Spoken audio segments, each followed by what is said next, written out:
ayusin na natin itong ating mga paninda. Pambihira kayo, oo. Dahil sa nangyari, nalaman namin hindi rin po pala buntis si Amanda. Phantom pregnancy lang po pala yung nangyari. Ito po yung akala mo at akala ng katawan mo buntis ka. Pero hindi naman pala. Sa ko kay Amanda, pero kahit papano, naawa pa rin po ako sa kanya. Peace muna tayo, ha? Gusto ko lang kamustahin ka. Galit pa rin ba si Joselito sa akin? Hindi lang naman sa'yo siya galit, pati rin naman sa akin dahil sa pagsisinungaling ko. Pero hindi ko alam na hindi naman pala ako buntis.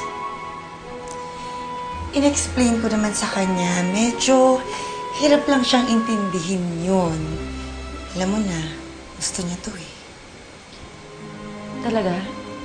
Ginawa mo yun? I mean, in-explain mo sa kanya?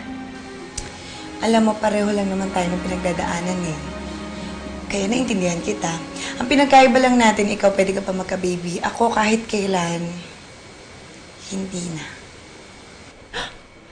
So, ang ibig mong sabihin? Oo. Tama nga pala ako, transsexual ka pala eh. Gaga, may problema lang ang matres ko. Sasabihin ko na rin to kay Joselito para naman luminis na yung konsensya ko. Akin na nga tong aso ko. Saya na ako dito. Ano pa yung sinasabi mo? Inagbibintangan mo pa ako. Diyos ko, nakikipagbati na nga sa yung tao. Napakasama mo talaga. Mukha ka naman transsexual talaga. Purpy! Purpy, nasan ka ba? Purpy! Purpy, kanina ko pa. Hi, friend! Claudine, nakita mo ba si Purpy? Kanina ko pa kasi hinahanap eh. Ay, hindi. Naku. Teka. Hanapin ko sa labas. Baka nandun lang naligaw sa may kaanto kung saan man. Purpy! Purpy! Oh, nasan ka na? Purpy? Purpy!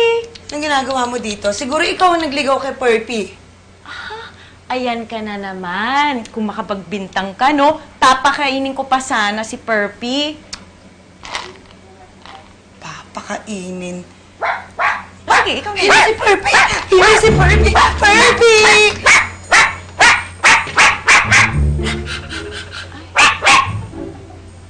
Hi!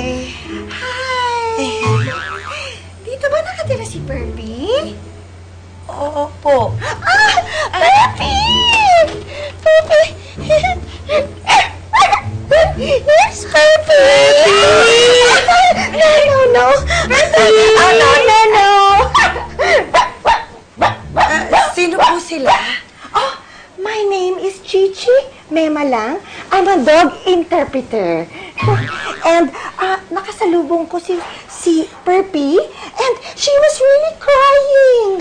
Yes. Yeah. Ang sabi niya, nai-stress daw siya dito sa house niya. Kaya ba yung nagbibigay ng stress kay Purpy? Ikaw kasi! Ako!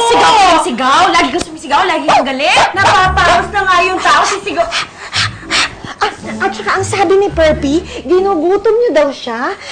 Dinadayet niyo daw siya. Gutom na gutom siya. Kahit ikaw na naman, diet ka kasi ng diet eh! Ito na, ang konti-konti na.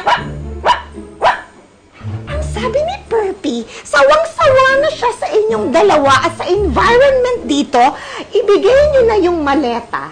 Oh, yung maleta mo, di ba nakikitira ka lang dito? O, kunin mo na lahat. Lumayas ka na. Ako, ikaw talaga. Ang sabi ni Purpy, mag-isip kayo, maleta niya. Ayaw niya na dito. Nasaan ang maleta ni Purpy? Oh, Purpy! Ito ba? Ito ba?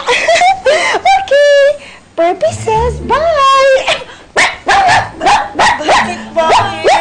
Oh, by the way, Purpy is preggy!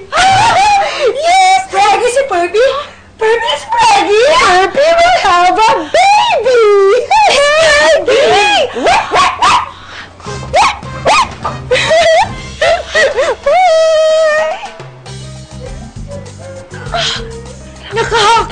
Kaloka! At simula nga ng araw na to, Dear Uge, naging okay na kami ni Amanda. Siguro dahil na rin sa pakikiramay ko sa kanya. At kay Perpy,